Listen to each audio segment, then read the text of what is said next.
안녕하세요. 축구 전문 기자 한준입니다. 대한민국 국가대표 미드필더 황인범 선수의 올여름 프리미어리그 진출이 유력해 보입니다. 황인범 선수가 현재 활약 중인 세르비아 무대, 세르비아 언론의 최신 보도를 통해 황인범 선수를 두고 경쟁 중인 팀들의 정체가 드러났는데요. 츠르베나 즈베즈다 구단이 설정한 바이아웃 금액을 충분히 충족하는 제안이자 놀랄만한 놀라운 조건의 제안이 전달됐다는 소식이 나오고 있습니다. 현지 독점 보도를 살펴보고 황인범 선수의 올여름 프리미어리그 이적 상황에 대해 분석해드리도록 하겠습니다.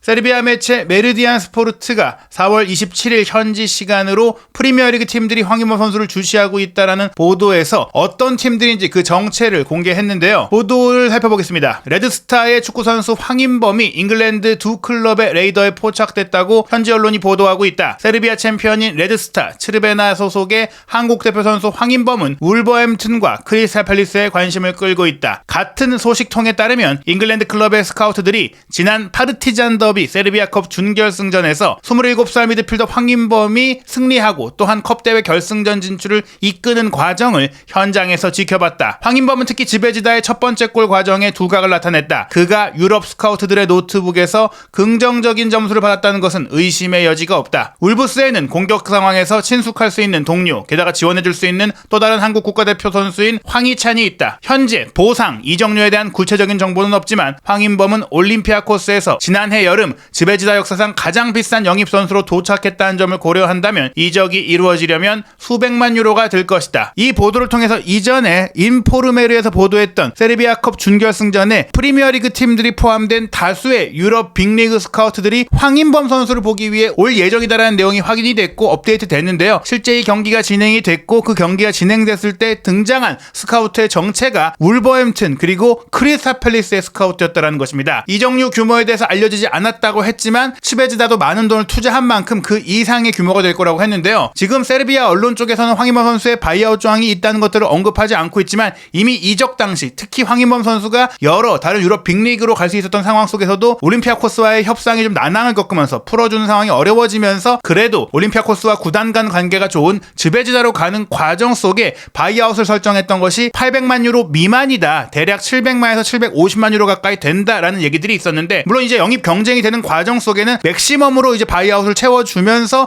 구단을 설득할 수 있고 선수를 설득할 수 있거든요. 하지만 바이아웃 금액이 있다면 선수만 설득을 하면 선수의 연봉 정도에서 경쟁만 이루어지면 충분히 그 바이아웃 금액만으로도 영입이 가능하기 때문에 아마 이적료는 바이아웃 맥시멈 가격에다가 황인범 선수의 연봉을 어느 정도 채워줄 것이냐가 관건이 될 것 같습니다. 또 다른 세르비아 신문인 쿠리르 스포르트에서 우리는 공개합니다라면서 독점 정보를 소개했는데요. 황인범 선수가 두 가지 진지한 제안을 가지고 있는데 그중 하나는 모두를 놀라게 할 것이다. 즈베즈다가 그를 지킬 방법이 있을까요? 라고 하면서 즈베즈다가 거절할 수 없을 제안이 왔다라고 얘기한 것인데요. 유럽과 세르비아에서 열린 가장 치열한 파르티잔 더비로 펼쳐졌던 세르비아컵 준결승전에서 황인범 선수가 또 한 번 자신의 가치를 입증하면서 황인범 선수에게 관심을 갖고 있던 팀들이 구체적인 오퍼를 했다는 얘기고요. 황인범 선수가 파르티잔전뿐 아니라 챔피언스리그 맨시티전, 라이프치히전 또 뭐 영보이스와의 경기에서도 좋은 활약을 펼쳤기 때문에 이미 황인범 선수는 자신의 가치를 유럽 빅클럽들에게 확실하게 인상을 줬다라고 했어요. 정확한 패스 또 경합 승리뿐 아니라 경기 중에 활동량, 스프린트 빈도 같은 이런 데이터 그리고 육안으로 볼 수 있는 모든 면에 있어서 황인범 선수가 이미 높은 평가를 받고 있으며 현재 츠베지다 최고의 선수라고 평가받고 있는데요. 츠베지다는 올 여름에 한국 대표 선수인 황인범을 어떻게 유지할 것인가를 걱정하고 있다고 하는데 황인범 선수는 이미 이적에 대한 모든 것을 고려하고 있다라고 알리면서 훨씬 더 강력한 클럽, 더 큰 유럽 리그의 팀들이 그를 보고 있다, 그를 영입하기 위해 움직이고 있다라는 것은 비밀이 아니다라고 했습니다. 황인범 선수가 츠베지다와 2026년 6월까지 계약을 맺고 있으니까 잔여 계약이 2년인데요. 잔여 계약이 2년이기 때문에 츠베지다 입장에선 지금 투자금을 모두 회수할 수 있는 마지막 기회다라고 볼 수 있겠습니다. 800만 유로 또는 1000만 유로를 제안한다면 어떻게 될까라는 이제 물음표를 던졌는데 아마도 이 800만 유로 가량의 이적료 정도로 합의가 되고 나머지 금액은 황인범 선수의 연봉이 될 것이다. 뭐 이렇게 볼 수가 있겠죠. 쿠리르의 보도에 따르면 이미 두 클럽이 이 언급된 금액을 지불할 준비가 되어 있다고 하는데 그 클럽의 이름은 비밀로 유지되고 있다. 어떻게 보면 츠베즈다 입장에서도 황희범 선수 입장에서도 더 좋은 조건을 끌어내기 위해 애매하게 정보를 흘리고 있는 것일 수도 있는데요. 쿠리르 스포르트의 보도에 따르면 지난 더비전에는 스페인 라리가 클럽 레알 베티스의 스카우트들도 황희범 선수를 지켜봤다라고 합니다. 쿠리르의 정보에 따르면 베티스 스카우트들도 만족하면서 경기를 떠났다라고 하는데요. 레드스타가 550만 유로에 영입한 것조차가 세르비아 리그 역사상 최고액 영입이라고 하니까요. 이번에 츠베즈다는 2배 가량의 수익을 내면서 내보낼 수 있다. 800만 유로 또는 1000만 유로의 제한을 거부할 수 있는 메커니즘은 없다라고 했어요. 황희범 선수의 바이아웃 조건이 구체적으로 어떤지에 대해 알려져 있지 않은 가운데 분명히 이미 올림피아코스는 1500만 유로의 이적료를 요구했기 때문에 독일 분데스리가 클럽들과의 이적이 지난해 같은 경우에 성사되지 못했었잖아요. 쿠리르의 보도에 따르면 올림피아코스에 있을 때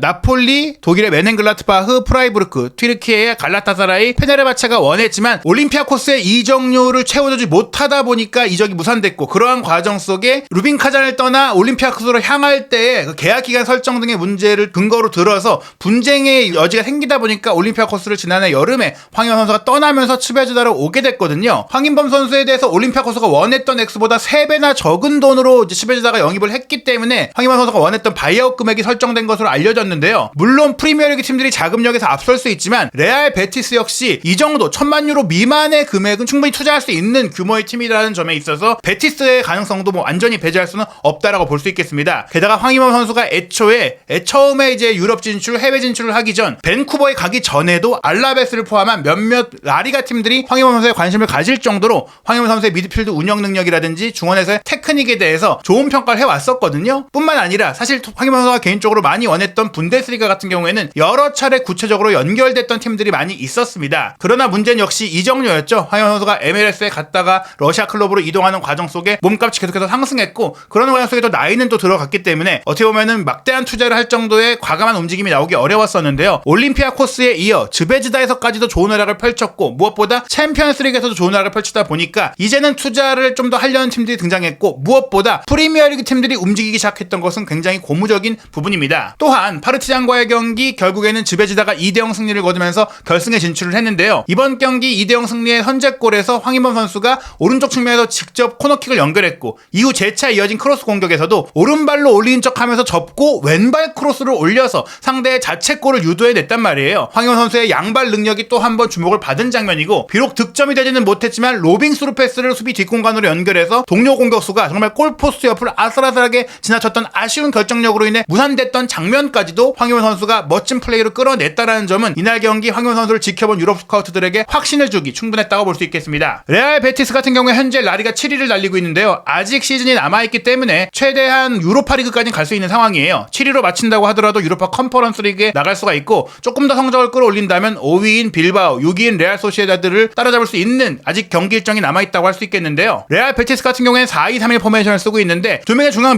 미드필드의 변화가 예고되고 있습니다. 아르헨티나 대표 선수인 기도 로드리게스 같은 경우도 연장 계약을 체결하지 않은 가운데 올 여름에 계약이 만료되기 때문에 팀을 떠날 가능성이 매우 높고요. 그 외에 현재 리즈 유나이티드에서 임대로 영입한 스페인 출신 마르크 로카 선수 같은 경우에는 말씀드린 대로 임대 선수다 보니까 이 선수는 돌아갈 예정이에요. 여기에 윌리안 카르발류 같은 경우에는 이제 32살, 33살이 되고 있는 노장이다 보니까 이 선수를 시즌 내내 풀타임으로 기용하면서 쓰기가 어렵고 꾸준히 사실은 이적설이 나오던 선수라는 점에 있어서 중앙 미드필드 라인의 전면적인 개편이 필요한 데다가 이스코 선수가 다시 한번 제3의 전성기라고 불릴 정도의 활약을 펼치고 있지만 이 선수도 나이가 좀 있단 말이죠. 이 선수도 풀 시즌을 완전히 뛰기는 애매하다. 그렇다면 로카의 자리와 이스코 선수의 자리를 모두 소화할 수 있는 황희범 선수를 데려올 경우 중원에 쏠쏠한 보강이 될 수 있고 사실 자금력이 부족한 라리가 팀 입장에서는 명확하게 바이아웃이 설정되어 있는 황희범 선수를 데려오는 것이 오히려 가장 수월한 보강이 될 수가 있고 또한 아시아 마케팅까지 기대할 수 있는 요인이다. 이미 베티스가 오래전부터 이강인 선수를 원하다가 놓쳤던 것처럼 베티스가 또 일본인 선수를 통해서도 좋은 효과를 냈던 것처럼 황희범 선수를 원하는 이유는 충분히 있다라고 할 수 있는데요. 하지만 황희범 선수는 개인적으로 프리미어리그를 선호한 것으로 알려졌고 또한 개인적인 조건 역시 연봉 조건 역시 프리미어리그가 훨씬 좋을 뿐더러 실질적으로 최근에는 프리미어리그와 라리가가 유럽 최고의 리그 1, 2위를 다투고 있었지만 프리미어리그가 조금 더 앞서가는 분위기거든요. 물론 라리가에서 미드필더로서 배울 수 있는 부분들이 많이 있기 때문에 베티스 역시 완전히 배제할 수는 없겠지만 일단 크리스탈 팰리스와 울버햄튼이 움직이고 있는 과정 속에는 황희범 선수가 프리미어리그 도전을 택할 가능성이 높다. 무엇보다 프리미어리그에 도전하는 기회가 쉽게 오지 않기 때문인데요. 갑작스레 등장한 크리스탈 팰리스는 현재 리그 14위고요. 35라운드를 치르면서 프리미어리그 잔류를 일단 확정지었습니다. 문제였습니다. 시즌 중 강등 위기를 겪다가 올리버 글라스너 감독이 부임하면서 팀이 빠르게 올라왔고 최근 3연승 및 4경기 연속 무패를 달리면서 아주 단단한 모습 보이고 있거든요. 글라스너 감독이 부임하면서 3-4-2-1 포메이션으로 전술을 바꿨는데요. 이 과정 속에 2명의 중앙 미드필드를 기용하고 2명의 2선 미드필드 중에 한 자리를 공미 형태로 운영하고 있습니다. 특히 에제 선수 같은 경우 아주 주가가 높은 상황인데 올 여름 토트넘을 비롯한 여러 팀들, 맨시티까지도 관심을 갖고 있다 보니까 이적 가능성이 높고요. 그 외에 와튼과 레르마 이 2명의 미드필드에 대해서도 추가적인 자원이라든지 조금 더 영리한, 조금 더 플레이메이커 성향의 선수가 필요하다라는 요구들이 나오고 있는데 그 배경에는 글라스너 감독의 전술 성향이 있어요. 글라스너 감독이 프랑크푸르트를 성공적으로 이끌면서 감독으로서 자신의 주가를 높였는데 프랑크푸르트 역시 구체적으로 과거에 황희범 선수와 협상을 했던 적이 있거든요. 그때도 글라스너 감독이 흡족해 했기 때문에 그 경험과 인연과 그 생각을 바탕으로 크리스탈 팰리스에 와서도 황희범 선수의 영입을 다시 한번 추진하고 있는 것이고요. 말씀드린 에제 선수의 올여름 이적 가능성이 높은 것뿐 아니라 현재 크리스탈 팰리스의 미드필드 자원 중에서 리드발트 선수와 윌 휴스 선수 같은 경우에는 올여름에 계약이 만료되고 연장할 가능성이 없다고 알려졌습니다. 즉 2명의 중앙 미드필더가 떠날 수 있고 레르마가 남는다고 하더라도 이 선수 역시 잔여 계약이 2년밖에 남지 않은 상황이라는 점, 와튼 같은 경우에는 아직 너무 어린 선수라는 점에 있어서 황희범 선수가 가세해서 중원의 조율사 역할을 맡을 가능성이 있고, 또한 이미 크리스탈 팰리스는 이청용 선수를 영입해서 한국 선수와 인연이 있었던 데다가 황희찬 선수라든지 여러 한국 선수들을 영입하기 위해 움직였던 팀이기도 하다는 점에 있어서 구단 운영진 차원에서도 한국 선수에 대해 관심을 갖고 있습니다. 그런 점에 있어서 크리스탈 팰리스가 황희범 선수가 연결되는 것은 분명히 납득이 될 수 있는 상황이고요. 하지만 현 시점에서 가장 황희범 선수 영입에 가까운 팀이라면 울버햄튼을 꼽을 수가 있겠습니다. 저희가 이전에 황희범 선수의 프리미어리그 이적 가능성이 처음 제기됐을 때도 울버햄튼을 언급드렸는데요. 현재 3-4-3 포메이션을 쓰고 있는 울버햄튼은 2명의 중앙 미드필드 중에 주안 고메스 선수가 황희범 선수의 역할을 하고 있는 선수인데, 이 선수가 최근 아주 주가가 높다 보니까 올 여름 이적 시장을 통해서 맨유나 아스널로 이적할 수 있다라는 얘기들이 나오고 있고요. 그 외에 백업 자원으로 뛰고 있는 중앙 미드필드인 토미 도일 같은 경우에는 맨시티에서 임대로 데려온 선수이기 때문에 올 시즌이 끝나면 임대 계약을 마치고 돌아갈 수가 있습니다. 그리고 나서도 르미나나 트라우레, 벨레가르드 같은 선수들이 있지만 사실 벨레가르드는 2선 공격적인 자원에 가깝고, 르미나 같은 경우에 현재 울브스 중원의 핵심 자원이지만 이 선수는 박투박 역할 그리고 공격까지 진입할 수 있는 그런 과감한 역할을 해주고 있기 때문에 중앙에서 후방 빌드업이라든지 패스 전개를 뿌려줄 수 있는 그런 유형의 선수가 이제 주안 고메스밖에 없다. 트라우레 같은 경우도 말씀드린 좀 피지컬을 통해서 경기를 하는 선수다 보니까 이 주안 고메스가 떠날 경우 그 자리를 온전히 대체할 수 있는 선수는